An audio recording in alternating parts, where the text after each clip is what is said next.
Stop. It's recording.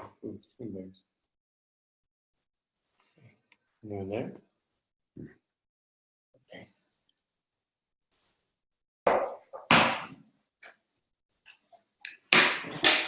We had a very long shir on Hoshana Rabbah. And that shir, of course, I'm not going to repeat or even try to express a theme, but at least let's try to figure out how we can go from there directly into the things that we spoke about on Shabbat Bereishit. And I'll try to give that shir at least a theme that connects it. What's wrong? Mute on? Just the time. Thank you.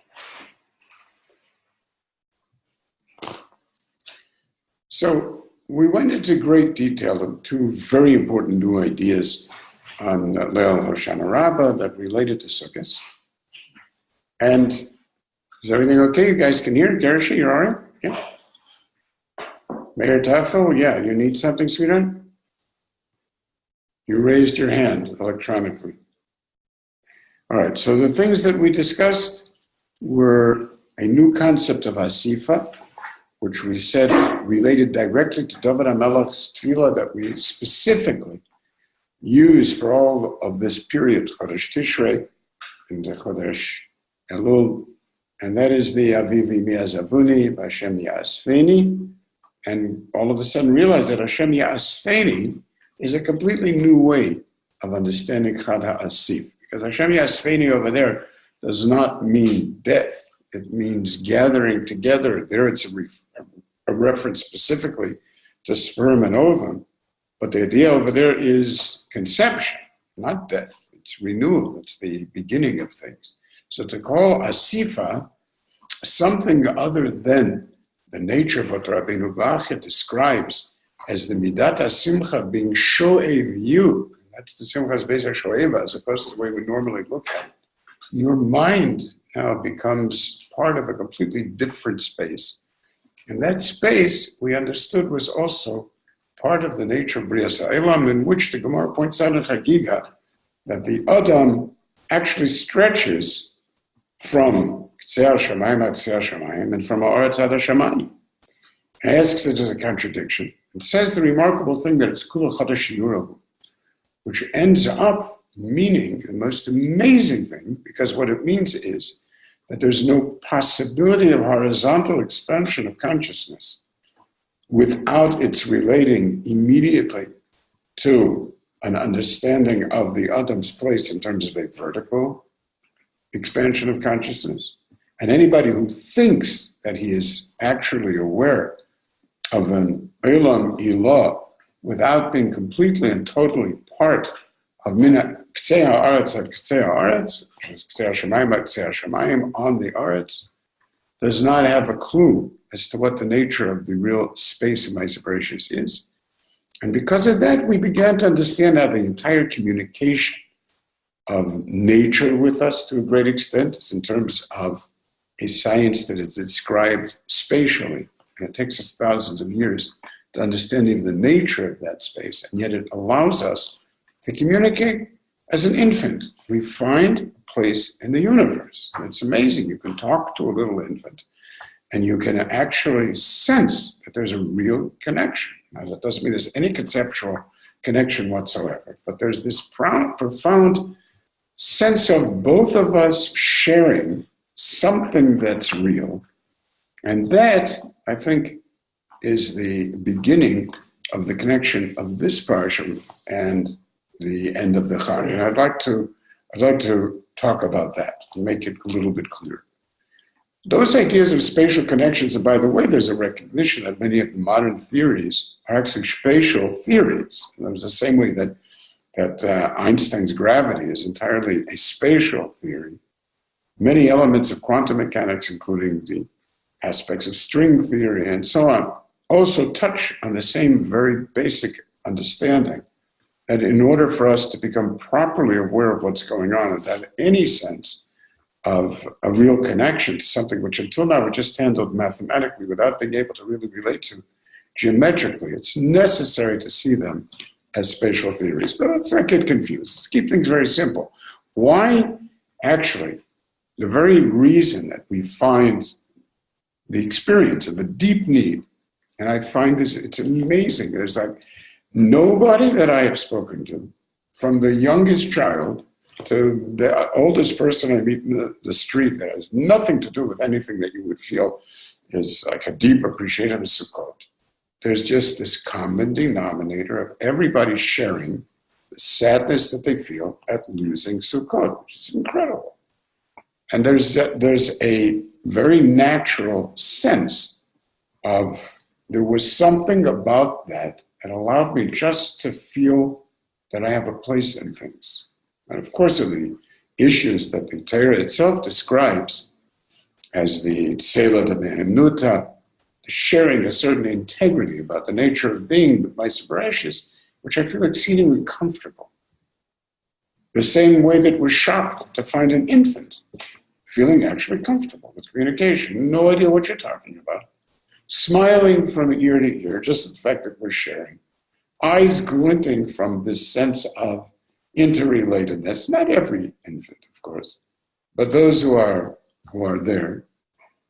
And that's all part of the Sukkah idea bichlal.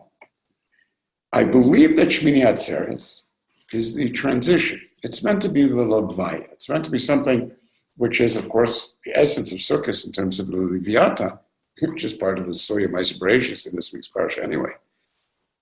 That understanding that Bereishit itself means something. Not, we pointed out, it doesn't mean in the beginning. That's what destroys the way that people relate to Bereishit. It doesn't mean in the beginning. It means in beginning, which is amazing. Because in beginning has so many poetic levels of understanding, whether just in terms of simple grammar of it, or recognizing that beginning has a capital B that's associated with it, which is the way Chazal understand Bereishit itself. It's like the most amazing thing. The implications that it has for a vision of an entire space that stretches across all time and all space to be able to provide a Bereishit, the Tachlis, a Bereishit, the Acharis. And that's basically how we begin here. So that Leviosam, that Levaya, Shmini Atzeres is meant to provide, which is translated into the Leviat Chen Em L'Roshecha of Divrei Torah, which turned into Klal Yisrael's recognition of the need for some type of Simchas HaTorah to be able to connect us. And again, very much destructive for those who try to make it happen. Just the Sukkot is just awful. If you go to the Simchas Beis HaShoevas and you're attempting to capture Simcha from something that is external to you, because you believe I'm supposed to feel happy and I don't feel happy. And the idea, of course, of the real she'iva, being able to draw into the relationship of Ruach HaKodesh that Chazal described in the Simchas Beis HaShoevas is the exact opposite of everything that people do on Sukkot. And those who are zocha to any level of simcha on Sukkot usually comes from avoiding all of this and from actually allowing yourself to simply be in a sukkah and experience that space. So moving on to this week's parsha and trying to understand how, in fact, it would be part of the coming from the end of the year to the beginning of the year, which is definitely something that in terms of our Torah and in terms of the significance that we give in moving from end to beginning and sing to it on the same day that we read V'zot HaBeracha, we're already involved in the entire story of the first narrative of, not creation, there's no creation narrative, there's only a beginning narrative. So the narrative of beginning. And then moving on to Sefer Toldot Adam, which is everything from there and everything that we find for ourselves and discover about ourselves, as the Ramban points out. There's got to be some really clear-cut connection between the end of that parsha and the things that we read about in V'zot HaBeracha that can allow us the experience of that livui. And I suggest that the place that we have to find it is in the one place that V'zot HaBeracha discusses Bereishit.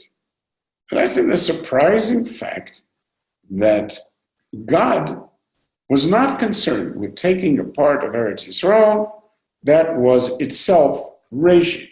was only the beginning. I mean, we came into Eretz Sichon V'Om. And here everybody's looking forward to, after all, Eretz Yisrael, V'chi Parad Mato Amo, and it's supposed to be like this incredible schus. And like, as Moshe Rabbeinu says, Vayar Reishit Lo, Ki Sham Chalkat Mechokek Safun, which is really strange. So, okay, the Orach Chaim explains, Sham Chalkat Mechokek Safun means, well, they figured Moshe Rabbeinu is covered here, and the idea of Moshe is Vayete Rashayam. He's the one that's going to bring the entire rashis of Yisrael, which is the Dara Midbar, into Olam Haba, and that's why he's there. So, fine, the V'chirat Chipar Mato Amo, we don't have to worry about too much. If we got Moshe, we got the whole. Okay, that's very sweet and very cute. But what is the deeper meaning of it? Clearly, the Vayar Reshit Lo, and again, as Rabbeinu Bachya explains so many places throughout the Torah, that Moshe Rabbeinu's entire ability in life was his natural relationship to Reshit. The only Nivra on earth that ever had that kind of connection. And he makes a point of saying, and do not think that that was part of his Niviyut. It was not. It wasn't given to him. It was him. And that's what he started with, was that Reshit. So he, in a sense, was that infant. That's the amazing thing. He's introduced to us as an infant who is recognized as a nar. Now that means he's a very special infant. But we've all met infants like that, the kind of infants that you can talk to, the kind of infants that are nismalek alabayis or, because that or is the simplest nature of reality. As it's begun, and my sofa olamat sofo, what the heck do you know about it? Absolutely nothing. How could you possibly be mistaka misofa olamat sofa? Not only because it's there. That's all. And in fact, that is the most primal ability of communication that HaKadosh Baruch Hu has with us, because there's nothing else that he can share with us. And this is the reason that Har Sinai had to be a picture. Advarim asher ro'u einecha. It's the reason that HaKadosh Baruch Hu had to open up all of space and allow us to just simply perceive the fact of Eino Milvado. This is the world that I live in. It's the reason that the nature of Sukkot, as Rabbeinu Bachya says, Hu mikomo shel olam ve'ein ha'olam mikomo. Stop trying to discover God in the world. Biggest mistake you could possibly make. The world is inside his Makam. You'll never find him in your Makam. And even the Beis HaMikdash, which is the essence of Sukkah, and the Mishkan, we know that it was a function of hyperspace, as the Gemara tells us. You couldn't measure three-dimensional space in terms of finding a Makam for the Aron and for Torah in the Mikdash. And the same thing is true of the time element in terms of Oel Moed. You're constantly relating directly to the nature of Moed, the nature of Shabbos, the nature of Reshis, the nature of Gan Eden. It all is part of what Mikdash is. It's where we learn out all the dinim of Sukkah. And therefore, fundamentally, he's got nothing to say to us. And as we pointed out on Leil Hoshana Rabbah, the absurdity of attempting to speak to this silly, little, it's beyond belief, 5,000-year-old species. You think about that. My God. A species that has 5,000 years of history, and that's it. Couldn't even think enough to have a history, 5,000 years. What are the chances of landing on a planet that's got an intelligent species that only has 5,000 years of history? It's got to be like 1 in a quintillion. It's insane. You understand? If all the places in the universe, you're going to find this idiotic place where people are just learning to talk. Here comes HaKadosh Baruch Hu, and he's, forget about 2001. You understand? These apes. He's going to come and he's going to give us the Torah, and we're supposed to understand what, and everybody believes, oh, yes, indeed, I understand the whole thing, sure. You walk into any Beis HaMedrash. Well, of course, we know Kol HaTorah Kula. I've been through Shas, and it's all very clear. Ask me anything. That's exactly it. Ask me anything. But the whole point over here, in terms of the Mekomer Shalom, is ask me nothing. Allow me to just be there so that it would be possible for me over the course of a lifetime to try to translate on some simple level for myself what is what I saw meant conceptually. And that's exactly what the Yisham L'Chosh Nafshka Ma'od Now that's the first level of a communication, which you can share with an infant, a picture, and the sense of being present in the same reality. But because of the lack of a consciousness that can actually take in Miktseh HaShamayim Atzeh HaShamayim, or Aretz Me'eretz Ad HaShamayim, the infant has a serious level of communication only with pictures.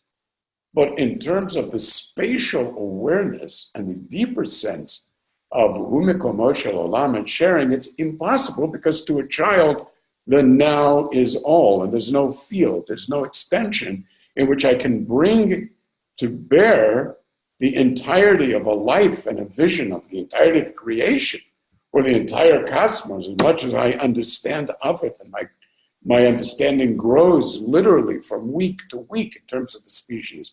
From week to week, new ideas, new, deeper, and further, in the simple time sense, further. So we get closer and closer to the Big Bang, we get closer and closer to an understanding of the nature of universe's beginning, universe's end. Those are things that change the Hu Mikomo Shel Olam for us and gives us more to bring to bear on the electric instant, the magic instant of what the Rama calls the lightning strike of the present. The infant can't share that. Okay, so we could talk about on Sukkot, the amazing experience of sharing that. And that's really the feeling of the brightness, the electricity, the magic of sitting in a sukkah that is so filled with that sensation. And that's what's so difficult to give up on and how much it's missed. That's there. But there's something now that we spoke about on Shabbos Bereishit that takes all of those issues, shows us how much beyond the way in which we understand that Bereishit, of course, minhagim to dance hakafas on Bereishit, and we know that every parsha that follows a moed is connected to the moed. We've spoken about this so many times, and the obvious connections directly, which is the Livyasan, literally the Livyasan, the Eid Yala Min Haaretz, the entire idea of the schach is learned from that pasuk. The Odom Ayin Lavayas Adama, which is the need for tefillah and kishamim. The idea of the Ananim and the Anani HaKavod, which was the whole essence of the Sukkah, and the reason that we make Sukkah when we do it, the reconstruction of the Anani HaKavod. The Odom Ayin, Lavayas Adama, and the relationship of Sukkah to Ayin and being the base that is Moshech Mi Ayin, and the Chachma, the Tzelusa, and the Tzel, and the essence of a Sukkah of HaKadosh Baruch Hu's Bria being within a Sukkah because of the transition of Yesh Mi Ayin. The Yismach Hashem b'ma'asav, the very idea of finding in that or, no simcha in the or, but the simcha in the genizata or, kiman shara kadosh baruch hu, or shegonazola tzadikim latid lavo, samach, that was the simcha. The fact that we could recover that or, amazing. Much more than the creation of the or. How can I share that with you? Rosh Hashanah Roilish, what do they know? They think they understand. It's not royally shtamish for these Rishonim. But the fact that it's possible to recover as a simple human being, the order that it's bisofo, lamat sofo, whoa, that's incredible.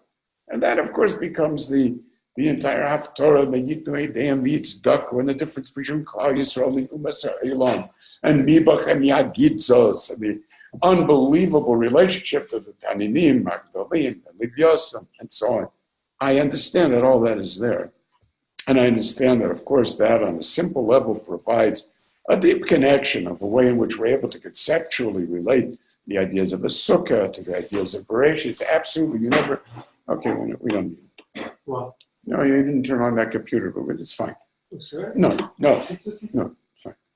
So, yes, but I suggest that there is something that is much more profound that occurs here in Bereishit. So on the one level, we do recognize that there's something shorashi about Bereishit. In other words, the idea of Parshas Bereishit is that it seems to provide for us the existential underpinnings of everything that will happen, Mireshis ad Achris. So we have not only the things that we discuss, of the original coming into being with the bays of Reishis. But we also have the vision of Bishvil Reishis. We have the vision of the ultimate entry into Eretz Yisrael, of all of the Arba Goliaths, of the transition between Midas Adin of Maisa Bereishis itself, Bereishis Bar Elohim, and the Biyom Bara Hashem Elokim Eretz Shamayim, which is exactly what we just went through. What we went through from Rosh Hashanah through Yom Kippur to the time of Sukkot. Literally the same passageway between those two steps and between the Adam Ayin and the Chochmah of Adam being Ayin and the Yitron LaAdam in Abehema is Ayin and so on.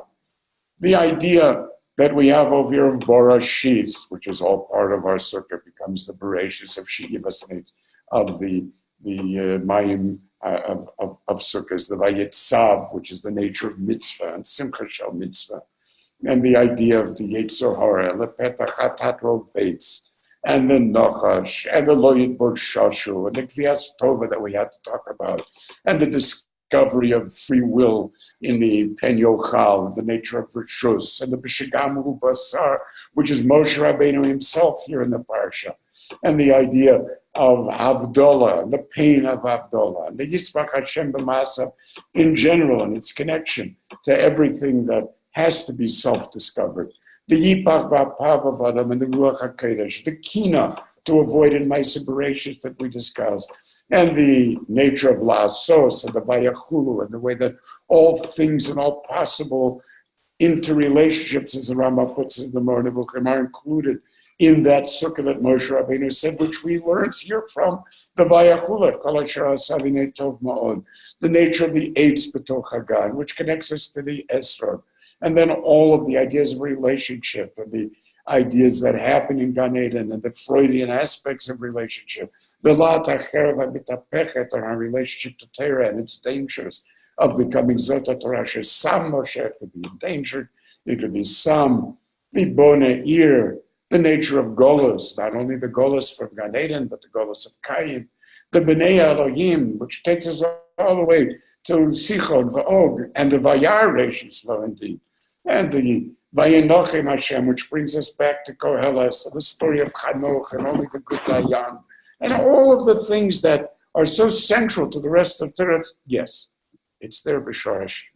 But let's discuss the one fabulous thing that connects these two parshas, which I think is really so striking. That Vayar Reishis, who is Moshe, and its connection to Bereishis, comes along in a parsha which remarkably uses a word that only appears in that parsha in Kol HaTarkulam, and that is Vayar Reishis Lokishon Chalkat Mechokek Safun. Safun, hidden, Tamun, Safun, or Safun. What exactly does that mean, Sham Chalkat Mechokek Safun? Is it really possible that in that same parsha where we describe Zvulun's complaints about not getting the chelik the way Naphtali had in Romei Sadeh, with Kramim and Sadot, and HaKadosh Baruch Hu tells them, don't worry. Sfunei Tmunei Chol. Everybody's going to have the need for you through the Chilazon, which is Safun. Oh, weird. And what is that Safun? The only other time we find Safun, we do find it in Tanakh, but we find it only in the Beis HaMikdash, which was Safun Ba'arazim. Again and again we find it there. So Safun mean, can't just mean hidden. I'll tell you why it can't just mean hidden. It can't just mean hidden because there's a remarkable Rashi. The Rashi says, I'll read you the Rashi. Rashi says like this. When it says Vayeshev Yaakov B'Eretz V'Gurei Aviv, remember that it comes right after the story of how it is that Esav Harasha found himself Seir, and it talks about all the generations and all the kings that are going to come from Esav, and puts it all into like 3 paragraphs, right? Great detail. These are the names and so on. All of the kings, and great. So then, says Rashi, now all of a sudden we start on these pikiyuni details. And, Yosef is combing his hair. And I don't know, What happened to this whole massive history? So Rashi says, Achar shekatav laka yishuvei Esav b'toldotav. B'derech kitzara. After we described everything, 1, 2, 3, bang, here's the story of Esav for the next 1,000 years, yeah? Shelo hayu sifunim v'chashuvim lefaresh. It wasn't safun. It wasn't chashuv to explain the details. Eich nityashvu, seder lechabotehem, eicho rishvat achori. Who cares? You know, we just need to know what happened.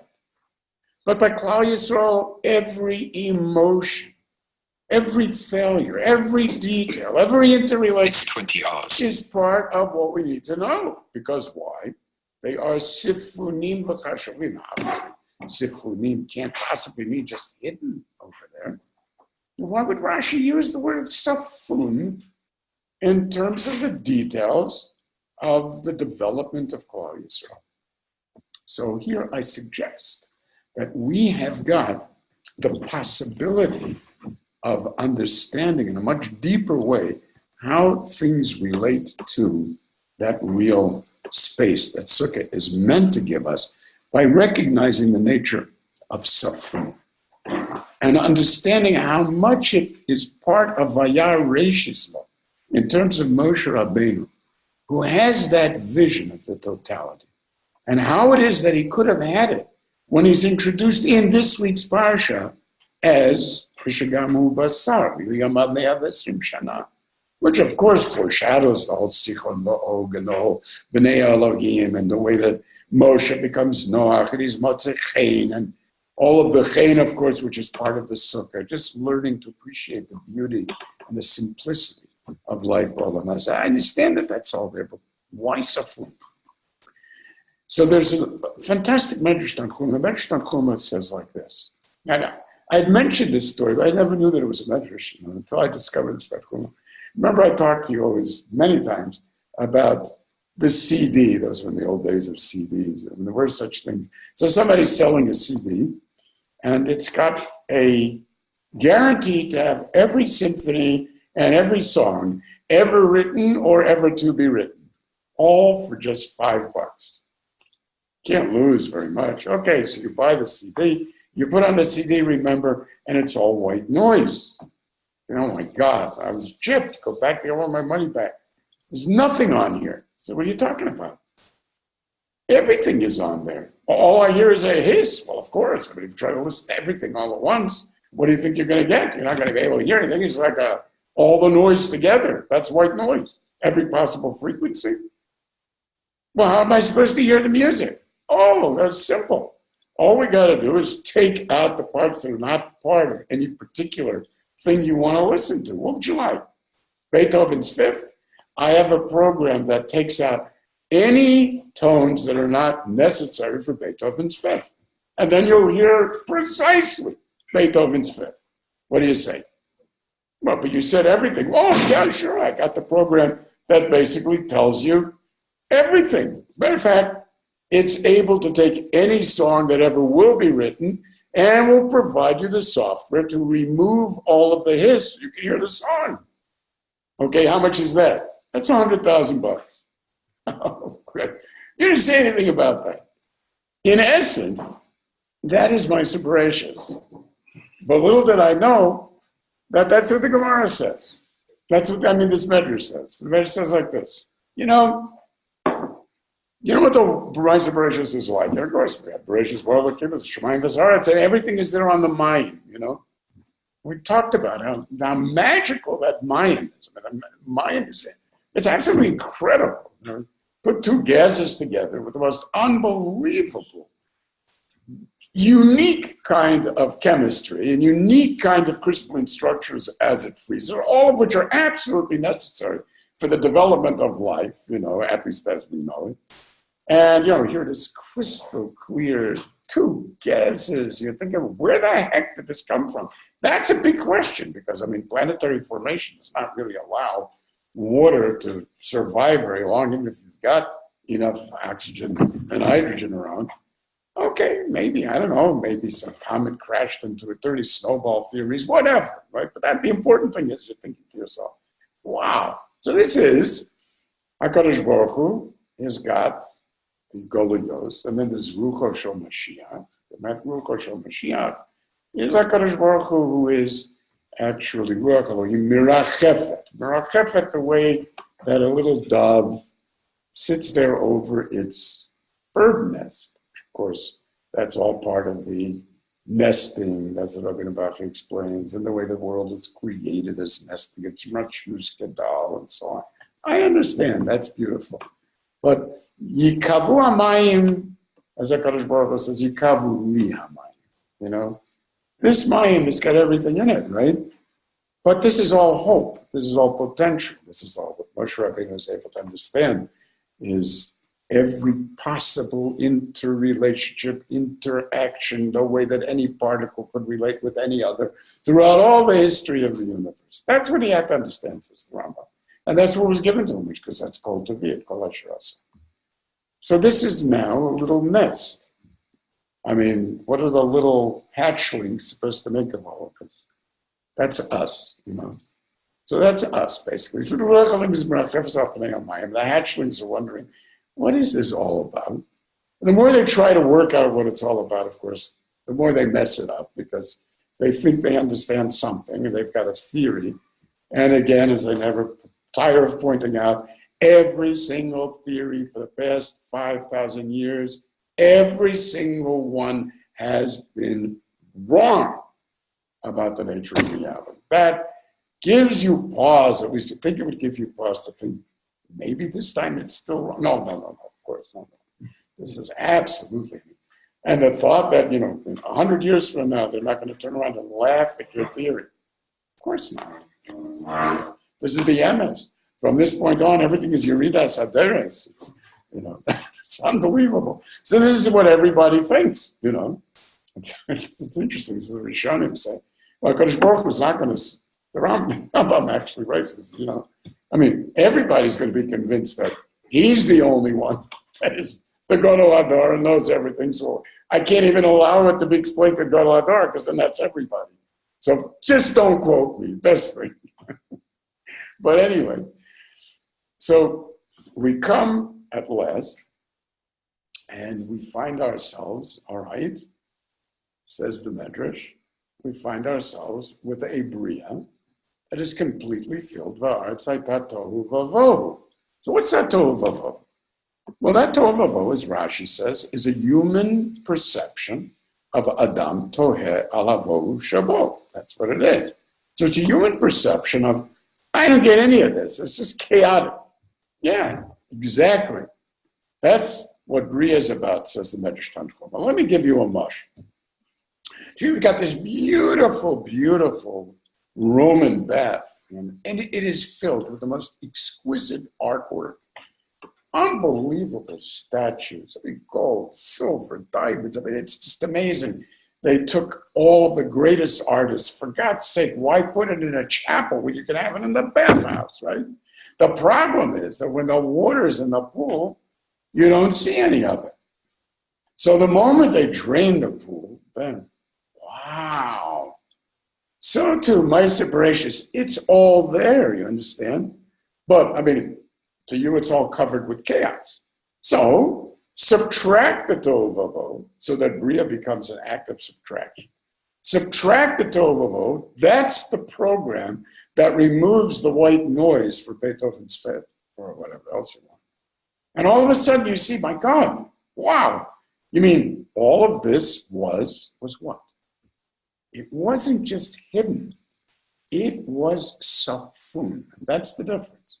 Where we're talking about the Tamun, because the Pasuk talks about both of them. Sfune, Tmunei Chol, right? So we've got two issues. We've got the Chilazon, and we've got Schuchit Levana. Now, the thing about the Chilazon is that on the surface, it's only Tamun, because it's covered with water. Okay, so it comes up once every 70 years, you don't have much of a chance to see the Chilazon. But what about it is Safun, which Rashi translates over here to Sifunim v'chashuvim? I'll tell you very simply. You take that Chilazon, which of was very, very early, hundreds and millions of years ago, on the ladder of life, so to speak, if you want to talk about a ladder or the bush of life, however you want to talk about it. And you're separated from those chilzonot by so many millions of years that it's just, it's mind-boggling. Nothing in common. Could that chilazon possibly become the most valuable thing in the Roman Empire? To the point that nobody else is allowed but the royal family to have any connection to what? To the idiotic ink that's produced by a chilazon that changes colors when it's exposed to the sunlight because of a chemical reaction that turns it into this, to what? The color of the sea, the color of the rakia, and ultimately the kisei hakavod. So that for the Adam, that which was safun, he suddenly becomes aware of the fact that the simple processes of evolution, that recently it was discovered, that is not merely escape from predators that this was developed for, it's actually part of reproduction and the trying to get one up on the next male, which is basically what all of development is. It's all makol kinat ish mereyehu, the attempt to look out for number one. On the lowest level of Bria, to Adam, is a way to get all the way to the kisei hakavod. That's beyond belief. And it was always there as far as we're concerned. The 5,000-year-old thinking species discovers something that was sitting there for 600 million years before they ever were dreamt about. And the kisei hakavod was tomun, and then safun. When I discovered it, it was safun. My God, the implications, they're mind-boggling. So when you add that to the nature of Bereishit, Sham Chalkas B'Chokek Safun, what does it tell you about the nature of the space that you're in? That it was always there. And that it's you who are coming into possession of something that was part of the fabric of space. It was part of the way that the world was. You are coming gradually to become more and more aware of the thing that ultimately you always knew was there. And in that sense, you also have the relationship to your own simcha. This is very important to recognize. The fact is that when something is sameach, it cannot, by definition, be happy from something that is done to it or something that is taken to it from the outside.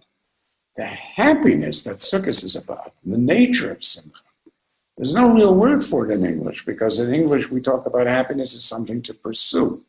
Even the idea of fulfillment in English only touches slightly because you can feel fulfilled emotionally by having your dreams come true. You think they're your dreams.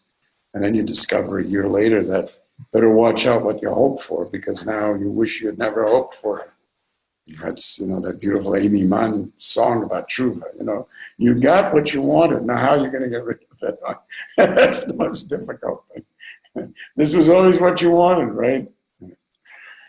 So the real nature of the simcha is to define what is safun v'chashuv. It's not just that it's not chashuv to have the toldos of Esav. It's that it's not what the world is about. That's the point. And indeed, that's part of that beautiful song, the Beware of Sadness, in which that's that beautiful single line. What's more, that's not what you're here for. And that's exactly, what's that? Sung by one of theirs. One of Esav's. Yeah. I don't know. Harrison is one of Esav's. It's ridiculous. Universal. But that idea of when something is sameach, it's not anything that I made up that I want. It's something that I come to recognize is what my life was for in the first place. It's what I deeply wanted, but was never able to articulate to myself and never even had the guts to face up to. It's one of the most difficult things in the world to be honest enough and vulnerable enough and real enough and not to care about what's going on in the world around you and what people are thinking and saying and how they want to relate and the lies that they pervade. To be able to get to a point in which, oh my gosh, this is me. I recognize this. It's what I wanted. It's what I feel totally comfortable with. This is my place in the universe, and it was always here. So that idea of sifunim, of understanding that that is really our nature, the nature of Torah to us, and that in the end it's the nature of reality to us, that is the ultimate, we spoke about this year, the idea of coming to an understanding of space is not empty. This is the ultimate space, it's not empty. Of course it's not empty. It has everything that you ever wanted in it. So the fabric of the universe, the fabric of the mokum that you're in, the sukkah of ayin, the disconnect that comes when you attempt to conceptualize this, and this is the idea of, which is amazing because everybody takes it in haChag as being a real put down. The Ben Zoma, the question to Ben Zoma was, "Me ayin v'la ayin Ben Zoma." And indeed, what does Ben Zoma respond with? Well, I was looking at the relationship in Amayim Elyonim Amayim Atachtonim. So he understands that this is part of, it's only three etzbaot because it says Ruach Elohim Mirachefet al Pnei Hamayim Ki Yona Mirachefet al Kein Shela, which is where Rashi even gets that lotion from, right? But then that becomes the Ruach Shel Mashiach. Oy, this Adayin Ben Zoma b'bachutz, he's out of it. Why is he out of it? Because there's an unwillingness to stretch into the world of Mitzvah Shamayim Mitzvah Shamayim. This was before Havdalah. They say, how do you mix up something that was before the whole process, the painful, the most painful process, so painful that we refuse to say Kitov on the Yom HaSheni because of Havdalah. So how in the world, just because it's painful, you mess up on that? And that's exactly the idea. Yismach Hashem b'ma'asav is only where the world screws up, where the trees are not eitz pri osa pri, which are meant to be the Esra. But we're by the same token in search of self. The or, which is everything, that wasn't happy. The Yismach is only or tzadikim Yismach. When you recognize that people will discover this or by simply discovering themselves, always, there's no other way. So the discovery of oneself is completely different. There's a tremendous difference between merely understanding the layers of Bereishit as just nesting, or as even the underlying existential sources of everything that is going to happen, or even the first manifestation of issues that will play a larger role later. And this idea of seeing them as sfunim. So that vayar reishislo, the sham b'chalkas mechokek sofa, relates directly to the bracha of V'zos HaBracha, Moshe Rabbeinu's ability to actually create the bracha that didn't need to lock anybody out, as the Midrash says, like all the other brachas.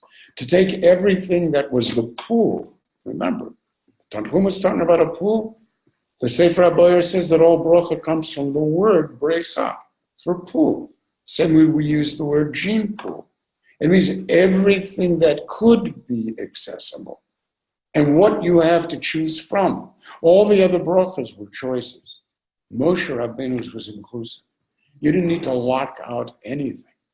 In the end, the space that included all of that tohu vavohu was because every last tonality of that CD was in the end important because of its individual moments, be it Beethoven or Mahler or Bach or Doron over here in his own recent symphonies. Unbelievable, including Beware of Darkness. So that's a completely different way of saying it, which means that all of us come to recognize that we are infants. We are in that cave.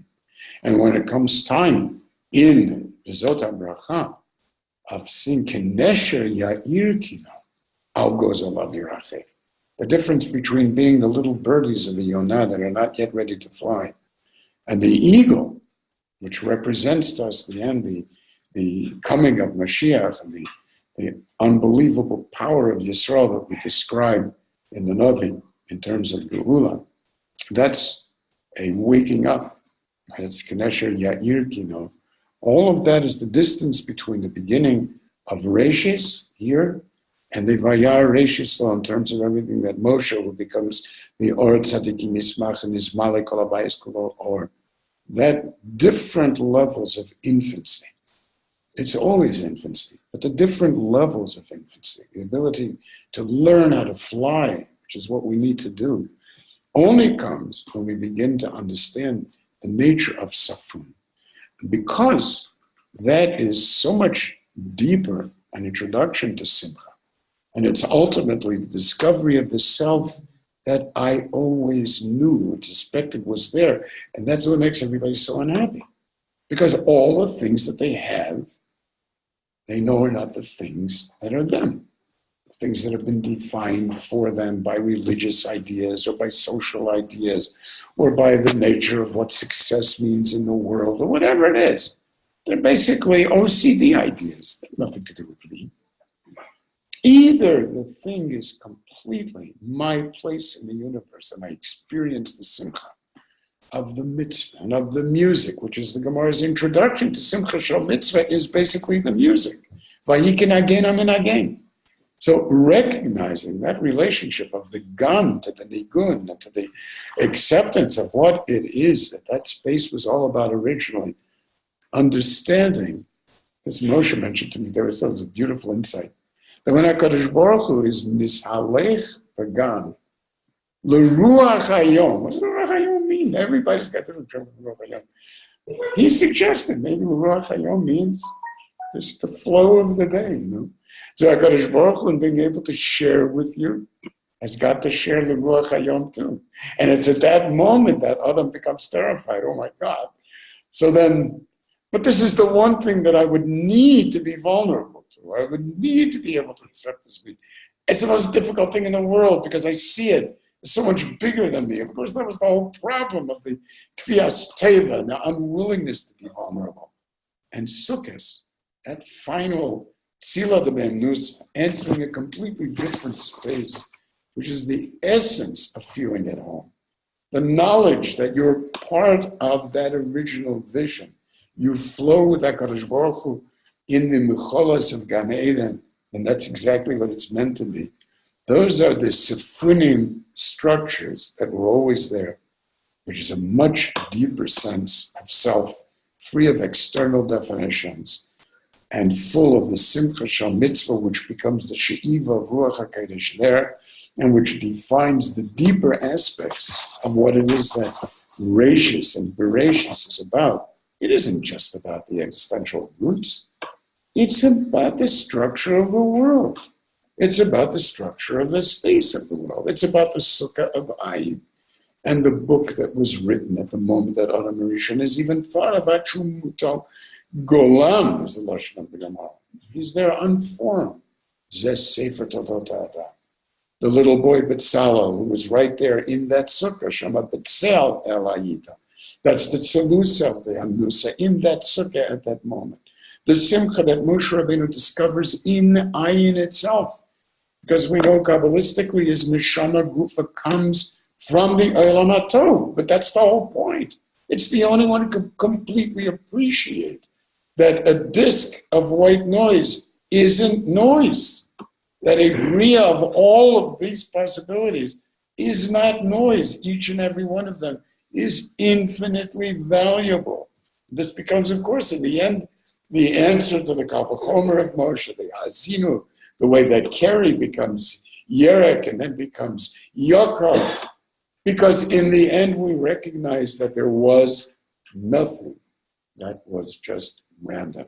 There was nothing that was just probability. There were all the possibilities that he stands for. And it was with that he was able to undo Bilam HaRasha.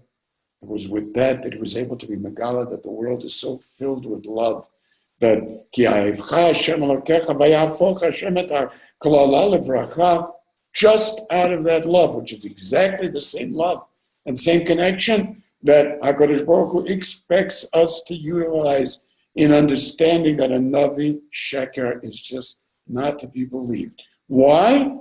Because I'm a theologian and I understand the whole Rambam and Hilchos Yisodei HaTorah? No.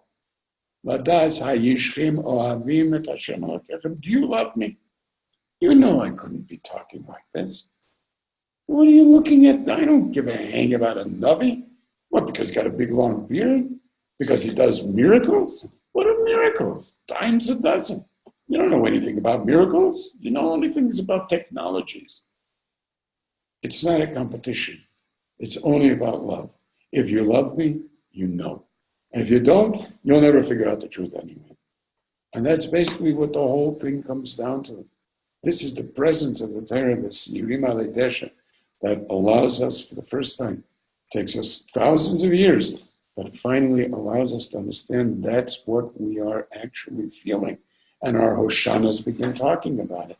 Who ever heard of Klal Yisrael speaking about the flowers and the winds and the dripping pieces of tal and the beauty of the Beis HaMikdash that is Ratzuf Ahava? That's what we talk about Beis HaMikdash. That its flooring is pieces of love. It's just like, what does this mean even? Doesn't mean anything to someone to whom poetry is just language. But it means everything to the infant who experiences. This is the simple reality of his life. And for the first time on Sukkot, that's what our tefillahs are about. That's the ayin of that original sukkah. That's the livui. There's nothing that is more malavi than to open up your eyes and not to need to think of a thing. The kavanah of the Rambam in clearing your brain, Echi kavanah, get it all out of your head. That's what kavanah means, is the merest beginning to the deepest sense of the awareness, the ultimate kavanah, of being in a world in which space is not only not empty, but full of every dream that you possibly could have had. And it takes, with a little bit of practice, exactly 1 second, if that, to reestablish that that's the space of your world. The moment you open up your eyes in the morning, first thing to say to yourself, before Modani, is, oh my God, this is not empty. Space is not empty. How could all of this just be here and I can just see it? Then you can say you're Modani. But first have something to be Modan. So that's part of what it is that Sukkot gives us, what it is that Sukkot allows us, and how it is that we're capable of being malava ourselves from this Sukkah into the joy of a mitzvah, the simple mitzvah. But just, I don't know why. Can you justify it? Yeah, if I read the Rambam and the Moreh Nevuchim, and we can explain to me this rationale. But do I need the rationale to experience the simcha shel mitzvah? Of course not. It's the ahavata el shetziva b'hem. That's what I experience. Now, do I have to make it meaningful? Sure. But now I shouldn't have stuck there in the ayin. You should have come down and gone through the hell of trying to make it work.